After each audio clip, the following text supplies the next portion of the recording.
The history of the Farley Building began in 1874 as the town considered the consolidation of their school district's 14 grammar schools.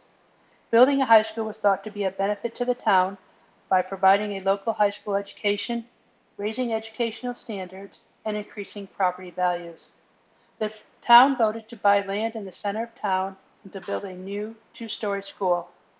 The following year, Miss Mary Farley died and willed $10,000 to the town with the stipulation that a high school be built within 2 years of her death. In 1877, the town of Hollis built a high school with the bequest of Mary Farley. The school was located on Main Street, set back from the road, on a long curved driveway lined with elm trees. The centrally located high school building housed the majority of the 267 students in grades 1 through 12. One grammar school remained in the eastern part of town.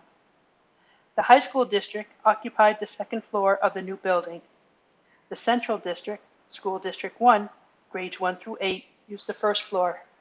The third floor was leased to the Independent Order of the Oddfellows. By 1920, crowded conditions created a poor learning environment in the elementary grades. In 1921, Hollis approved a 2.5-story addition to the existing building. The school population by the 1940s increased due to the post-war baby boom. More classrooms were needed to accommodate the growing population.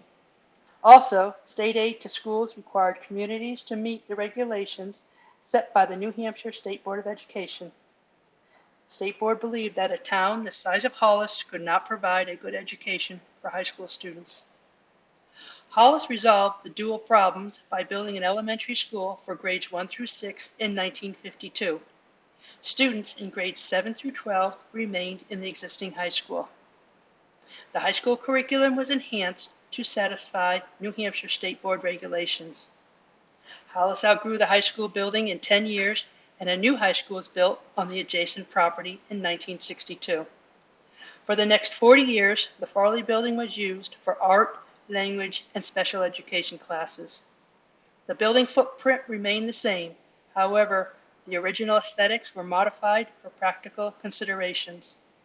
The classic tower was damaged by lightning in 1958 and later removed.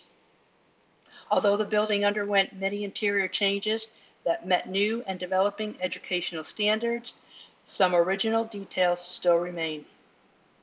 The old school that served 7 generations of high school students was closed in 2005, and the ownership of the building was transferred to the town.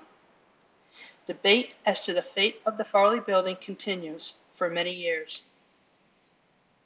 In 2012, the town of Hollis appropriated money to stabilize and preserve the Farley Building to ensure that it remained in stable condition for its eventual preservation, rehabilitation, or restoration.